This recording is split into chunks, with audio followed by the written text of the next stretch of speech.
Israeli Prime Minister Benjamin Netanyahu on Friday traveled to Florida, where he met with Republican U.S. presidential candidate Donald Trump. Asked by a reporter if he and Netanyahu had repaired their ties, Trump said relations had always been good. It was never bad. I would say it was always good. No president has done what I've done for Israel, and we've always had a very good relationship.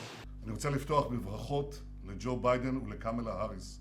Netanyahu had angered Trump when he congratulated Joe Biden on the Democratic candidate's victory over the Republican president in the 2020 election. Trump continues to falsely claim the election was stolen from him by voter fraud. Trump more recently slammed Netanyahu for Israeli security failures that enabled Hamas to carry out an October 7th attack on Israel, which killed 1,200 people and triggered the Israeli offensive in Gaza. Netanyahu's visit to Mar-a-Lago comes a day after the Israeli leader was hosted at the White House by President Joe Biden and met with Vice President and Democratic presidential candidate Kamala Harris. It is time to get this deal done.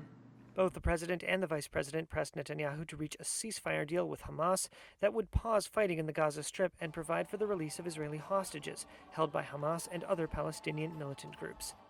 Israel has a right to defend itself. Harris reiterated her commitment to Israel's security, but said she would not be silent about the catastrophe afflicting Palestinians. And I made clear my serious concern about the dire humanitarian situation there.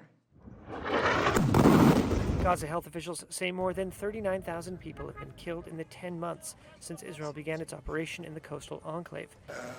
I think her remarks were disrespectful. Trump criticized Harris and repeated his claim that Jews should not vote for Democrats. We don't know how a person who's Jewish can vote for her. Harris's husband and stepchildren are Jewish. Netanyahu was asked by a reporter how Harris's remarks following their meeting may have impacted negotiations for a ceasefire deal. Well, we're trying to get one, and I think to the extent that Hamas understands that there's no daylight between Israel and the United States, that expedites the deal. And I would hope that those comments don't change that. It is unclear how the upcoming U.S. election could add or relieve pressure on the prime minister. Opinion polls put Harris and Trump in a close race for the White House, prompting world leaders like Netanyahu to strike a balance on dealings with the U.S.